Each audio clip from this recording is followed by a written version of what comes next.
एक दिन भीमसेन किसी सेवा कार्य के लिए वन में अकेले विचरण कर रहे थे।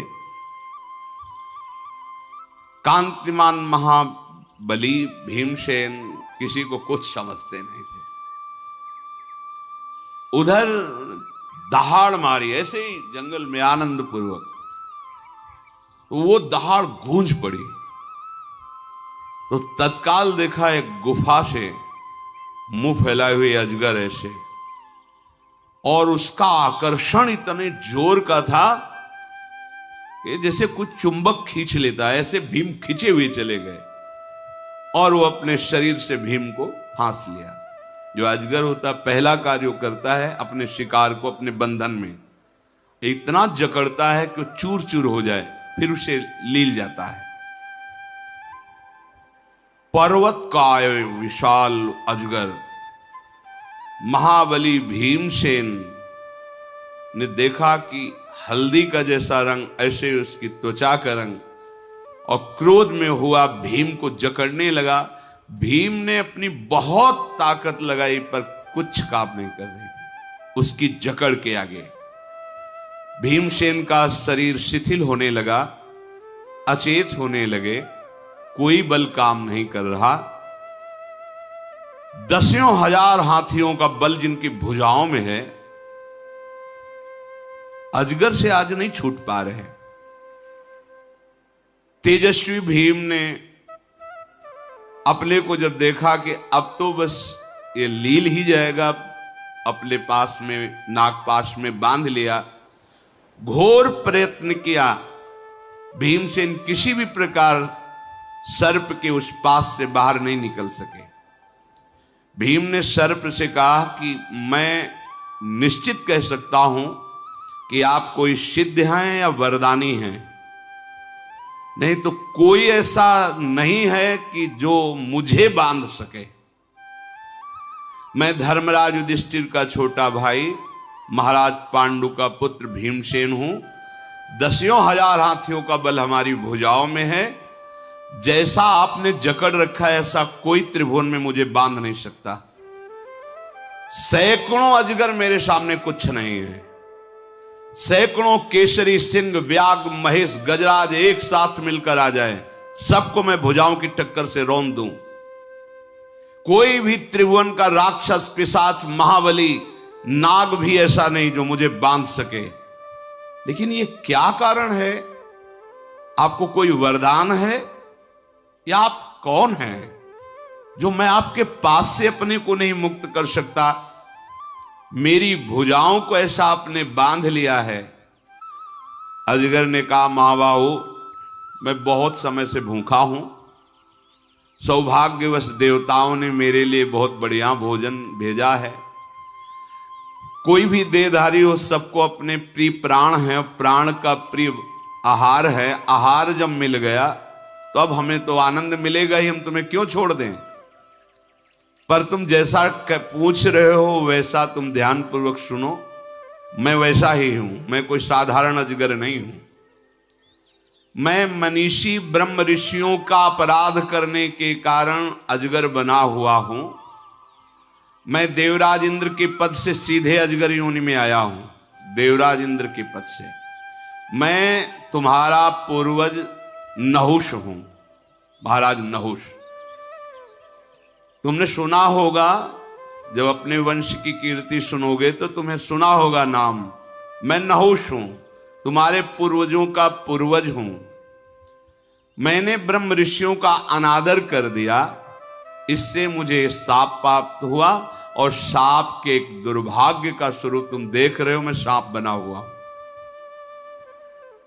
यद्यपि तुम मेरे वंश के हो, अवध्य हो, मारना नहीं चाहिए, पर मैं इतना भूखा हूं कि अब मैं तुम्हें छोड़ नहीं सकता। मैं आहार बनाऊंगा क्योंकि मुझे अपने प्राण पोषण करने हैं। मुझे ये वरदान है कि दिन के छठे भाग में कोई सामने आ जाए, वो मेरे सामने से निकल नहीं पाएगा। मेरी जकड़ में जो आ गया वो कोई छूट नहीं पाएगा। ये ऋषियों ने दया करके मुझे वरदान दिया था। तुम वरदान के कारण ही निष्फल हो गए हो। मैं इंद्र के सिंहासन पर विराजमान हुआ, पर मुझे अभिमान हो गया। ये अभिमान बहुत बड़ा दुश्मन है। मैं ऋषियों का अपमान करने के कारण ऐसे संकट में पड़ गया हूं।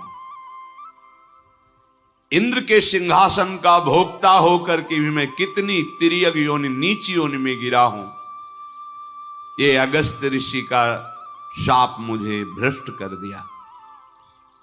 पर जब मैं गिर रहा था तो रो रो करके महर्षि से कह रहा था कि शाप से मुक्त होने का भी तो उपाय बता दीजिए।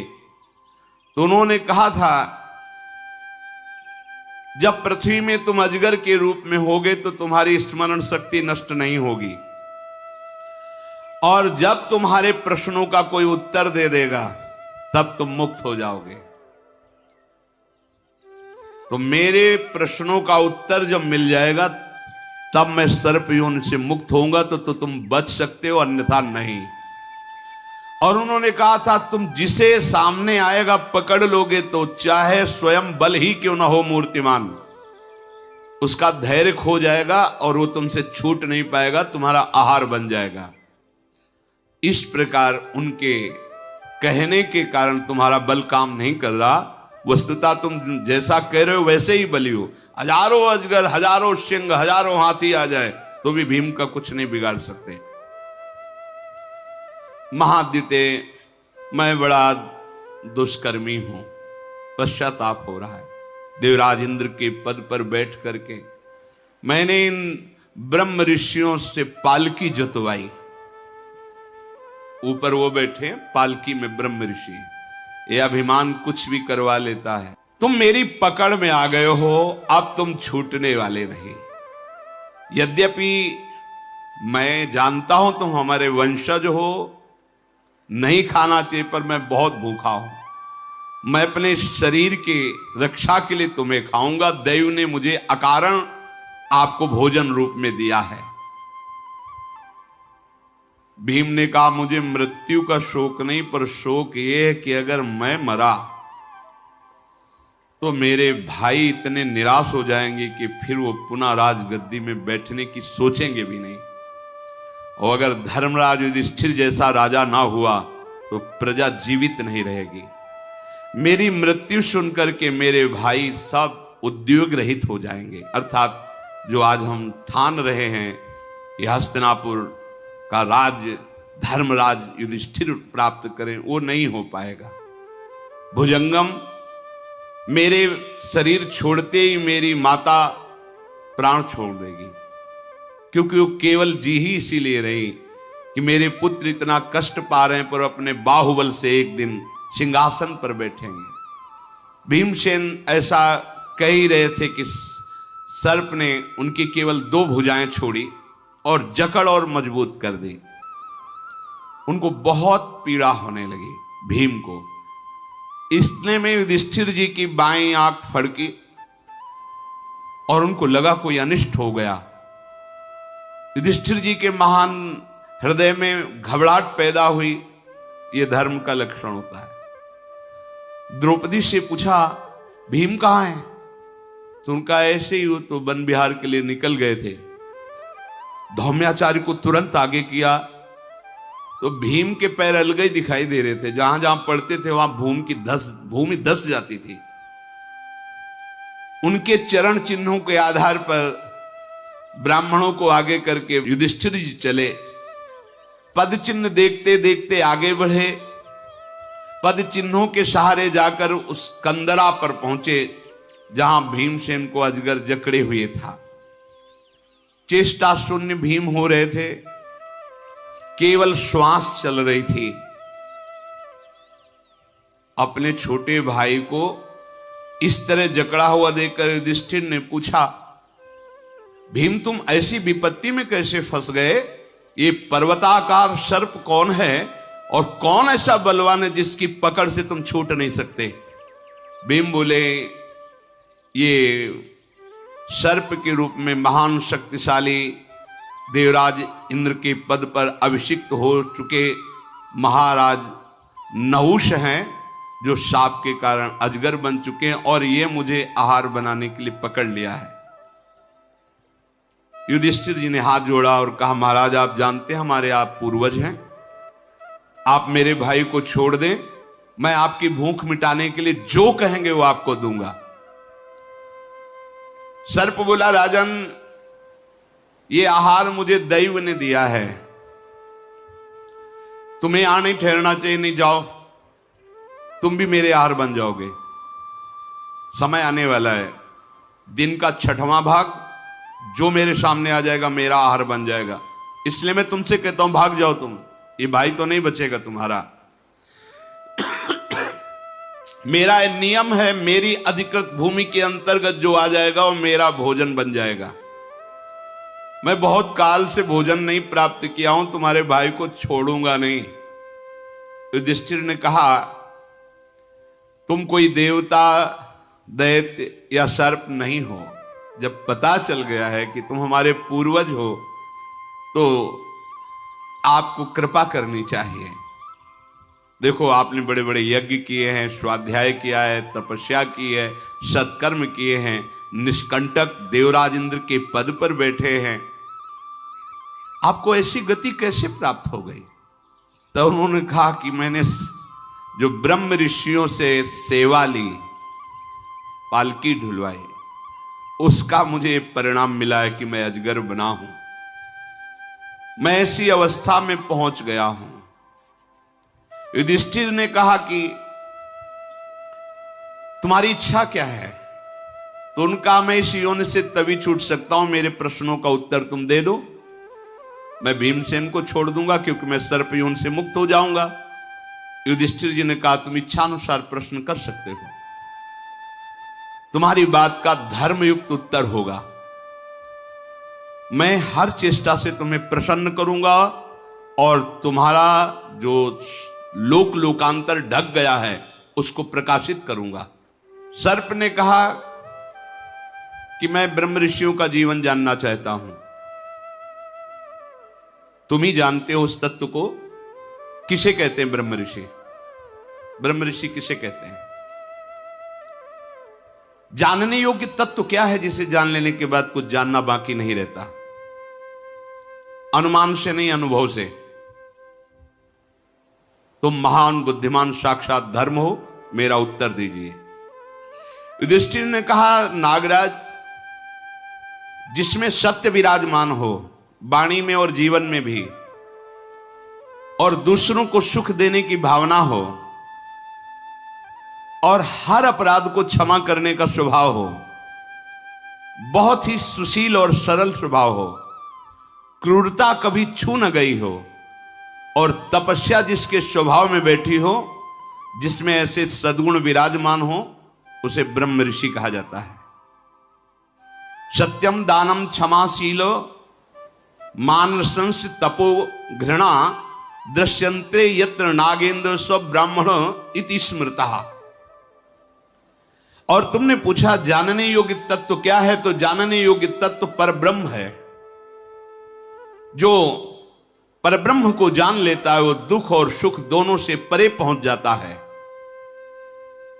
जो उस तत्व को जान लेता है उसके हृदय में कभी शोक नहीं होता है।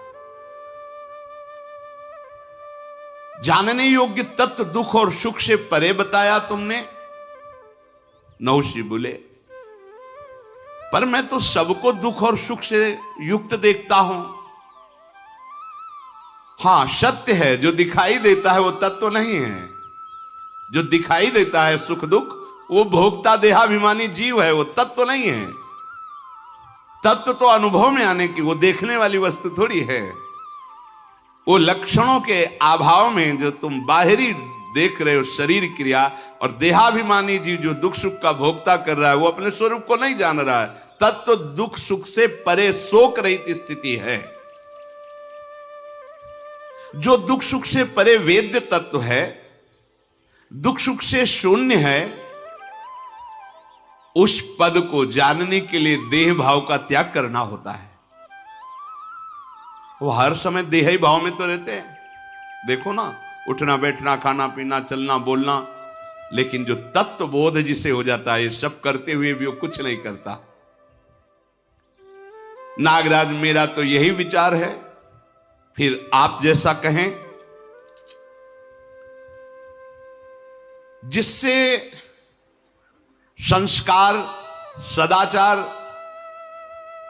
और देह भाव का नाश ये प्राप्त होता है, वो ब्रह्म ऋषि का संग कहलाता है।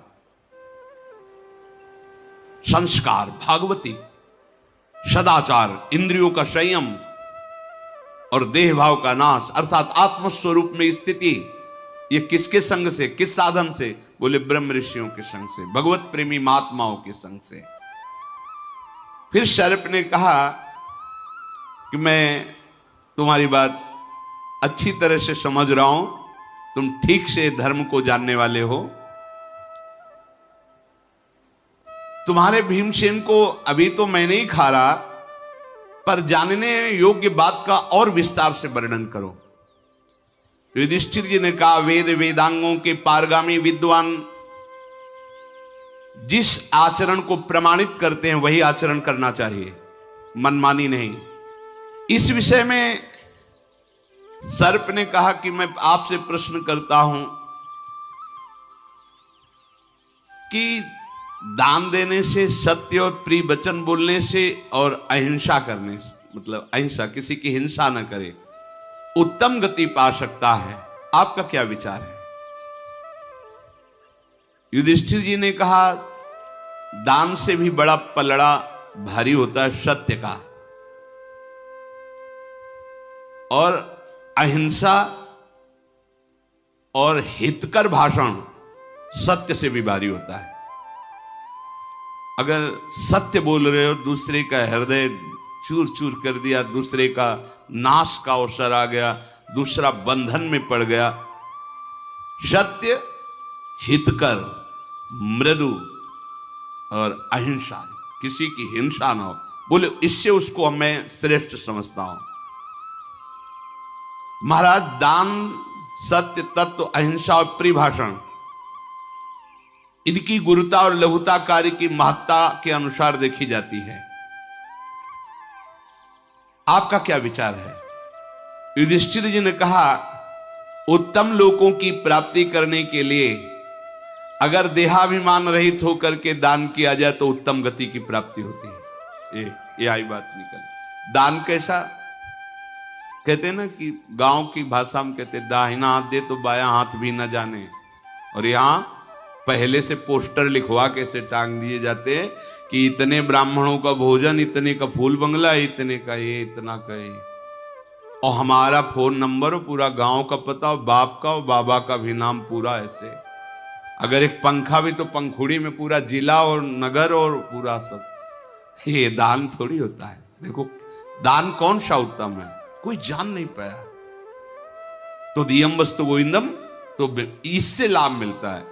इसमें प्रश्न क्या फिर कि मनुष्य की गतियां देखने में आती हैं, स्वर्ग की प्राप्ति, कर्मों का निश्चय रूप से मिलने वाला फल और देहाभिमान पुरुष की गति। इस विषय में आप प्रकाश डालिए। तो आपने कर्मों के अनुसार जो वर्णन किया, 3 गतियां होती कर्मों के अनुसार। एक जो बहुत पुण्यात्मा होते हैं जिनसे पाप कर्म नहीं बनते, प्राय पुण्य और भजन में अंतर ध्यान रखना। तीर्थों में जाके खूब दान और पुण्य सब, ये यज्ञ आदि बड़े बड़े अनुष्ठान करवाना, देव मंदिरों को स्थापना करना, कुआं बावरी और सेवा करवाना, ये सब पुण्य के अंतर्गत आता है। मैं कर रहा हूं ना। और अगर यही सब प्रभु को अर्पित किया, प्रभु का दास बन करके, तो गति बदल जाएगी। जो पुण्यात्मा जन है, जिनका केवल पुण्य में ही अनुराग होता है, ऐसे हैं। हमने देखा था कानपुर में, एक जब आश्रम में रहते थे तो गुरु आश्रम में, तो एक मैदा फैक्ट्री के बहुत बड़े, कई मैदा फैक्ट्रियां थी, पर वो पुण्यात्मा थे। देखा उनका स्वभाव देखा, वो आधा किलोमीटर दूर ही अपनी गाड़ियां खड़ी कर देते। 10 गाड़ियां उनके साथ आती थी, अंगरक्षक को सब वहीं खड़े, धोती कुर्ता गमछा, नंगे पैर आश्रम तक आना, प्रणाम करके बैठना, बिल्कुल ऐसे जैसे एक साधारण आदमी। सतचंडी यज्ञ कानपुर में की थी, करोड़ों रुपया लग, सब भोजन जो जितना चाहो पाओ। और आप सेवा जानते क्या करते थे? एक ऐसे ड्रम जैसा ले हुए साथ और एक झाड़ू, जहां कोई दोना पत्तल फेंकता डाल। जैसे कोई पूछता है यज्ञ कौन करा रहे हैं, भाई हमको तो सेवा यहाँ दोना पत्तल उठाने, आप किसी और से जानकारी की। वो स्वयं एक पैसा किसी का नहीं, स्वयं अपना। ये पुण्यात्मा पुरुष जानने भी नहीं दे रहे कि कौन कर रहा है।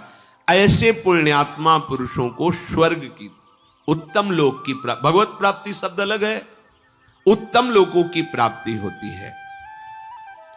और जो शास्त्र विरुद्ध मनमानी आचरण करते हैं, क्या शास्त्र कहता है क्या संत कहते हैं उसकी तरफ ध्यान ही नहीं, फिर उनको नारकी गतियों में जन्म मिलता है और नरक की प्राप्ति होती है।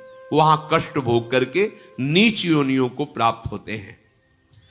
और जिनसे कुछ पाप बने और कुछ पुण्य बने, उनको मनुष्य मृत्युलोक की प्राप्ति, जिसमें मनुष्य योनि ये दोनों से मिश्रित है, पाप और पुण्य दोनों से मिश्रित शरीर की रचना होती है। जो आलस्य और प्रमाद का त्याग करके, किसी की हिंसा न करते हुए, अपने शास्त्र संयम के द्वारा दान और शुभ कर्म प्रभु को अर्पित करते हुए भजन करते हैं, वो भगवत प्राप्त होते हैं।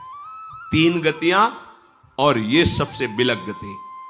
पहली गति जो उत्तम पुण्य कार्य ही करते रहते, पुण्य उसी का सफल है, ध्यान रखना, धर्म से कमाया हुआ और कोई जान न पावे वो पुण्य।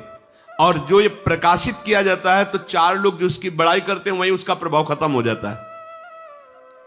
इसीलिए जो चतुर सुजान दाता होते हैं, कोई जान ही न पावे, जिसको अपने यश सुनने की अभिलाषा होती है और बड़ाई पाने की अभिलाषा होती, सम्मान प्राप्ति, वो यहीं भोग लेता है।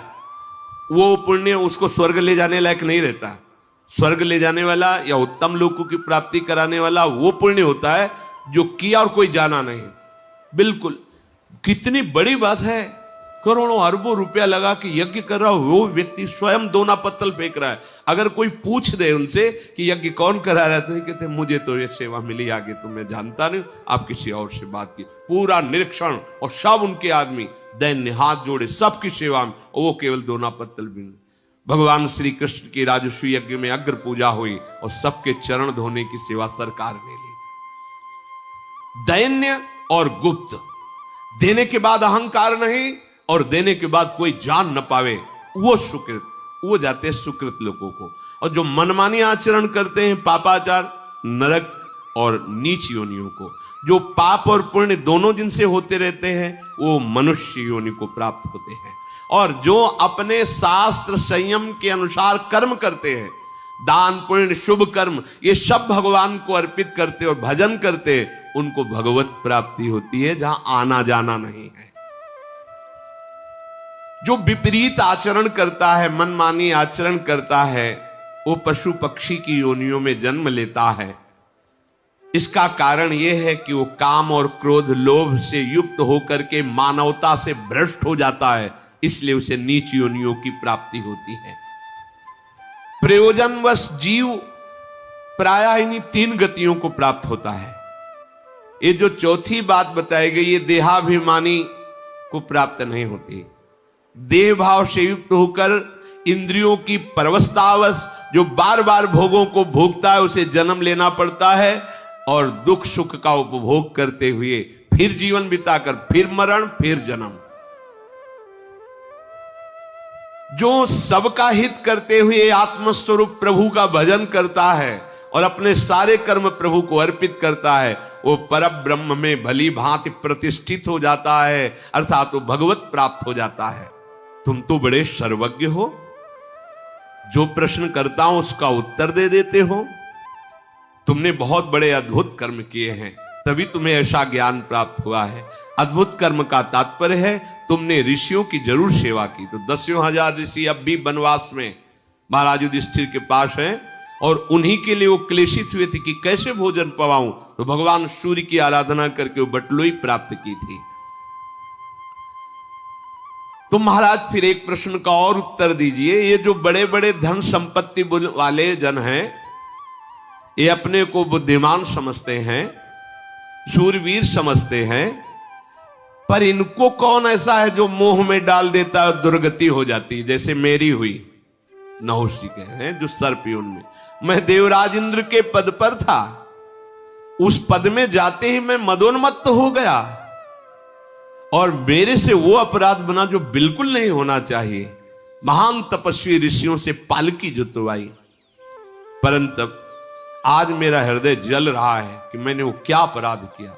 जिन ऋषियों की चरण धूलि माथे पे रखना चाहिए, उनके कांधे पे पालकी ढुआई और मेरी ये दुर्गति हो गई। ये बड़ा कष्टदायक जीवन मेरा सर्प योनि में है।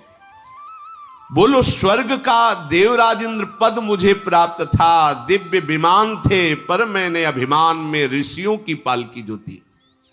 ब्रह्म ऋषि, देवता, गंधर्व, यक्ष, राक्षस कोई भी मेरे सामने आ जाए, उसकी आदि शक्ति मेरे में आ जाती थी। मेरी शक्ति तो है ही, उसकी आदि शक्ति, ये मुझे देवताओं ने वरदान दिया था।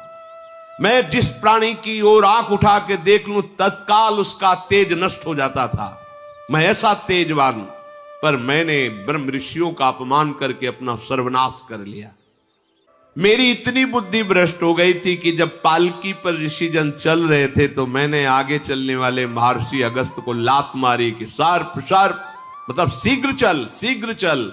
तो उन्होंने कहा, जा, तू देवराज इंद्र के पद में बैठा हुआ इतना बड़ा अपराध कर दिया। सर्प सर्प बोलता है, जा सर्प योनि को प्राप्त हो। जब मैं नीचे गिरा तो देखा मैं सर्प योनि को प्राप्त हो गया।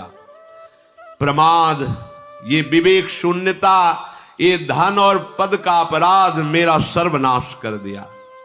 जब मैं गिर रहा था तो रोने लगा और ऋषियों से कहा कि आप तो बहुत करुणामय हैं, कम से कम मेरे साप को आप एक सीमा में बांध दीजिए, कब तक मैं भोगूंगा इस दुख को।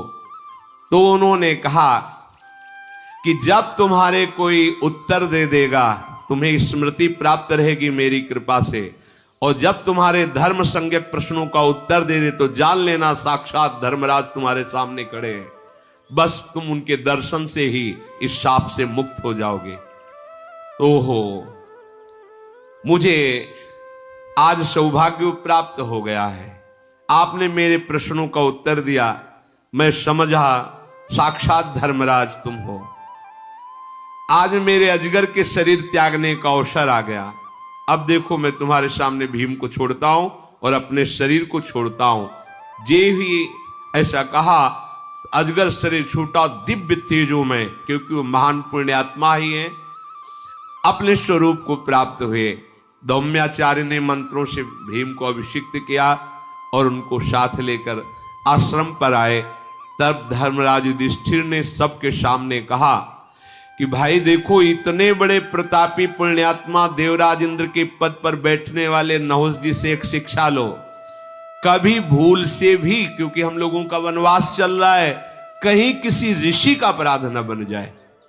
कई बार कहा है यहां कि धाम मां की तरह दुलार करता है, तुमसे और गलतियां हो जाएंगी, क्षमा हो जाएगा। वैष्णव अपराध मत करना, यहां गुरुद्रोह अपराध मत करना, पर और हो चाहे ना हो, ये अपराध जरूर करेंगे, जरूर करेंगे। कितनों को देखा है। देखो, जब कोई सतमार्ग में चलता है तो जिसने तुम्हें सतमार्ग दिया है वही तुम्हारे सतमार्ग की दृढ़ता के लिए वो विपरीत वालों को भी भेजेगा। कल सुना था, मुझे मंत्र लेना है तो तुम्हारे अंदर क्रोध वृत्ति त्याग करो। उन्होंने ही लगाया झाड़ू लगाने, झाड़ू मारो उसके, टोकरी पूरी डाल उसके ऊपर, वही भेजता है। परमार्थ पे चलो, ये मार्ग है, ये सुविधा है, भेजा, चलो भड़काओ इसको, इसको बोलो। अच्छा, सुने न काहू की कही, कहे न अपनी बात, नारायण वा रूप में मगन रहे दिन रात। ना काहू सो बोलिवो, ना कोई व्यवहार, बस अपनी कुंवर किशोरी को जियत निहार निहार। परमार्थ पुष्ट हो जाएगा, अपराध की गुंजाइश ही नहीं। ये जो चार जगह हम अपने ज्ञान का, विज्ञान का, अपने धन का, वैभव का प्रदर्शन करते हैं ना, रास्ता बदल जाएगा। सतमार्ग अनन्य भाव से संत वचन, गुरु वचन, शास्त्र वचन के अनुसार चला जाता है। शेष चर्चा आगे। श्री राधा वल्लभ लाल की।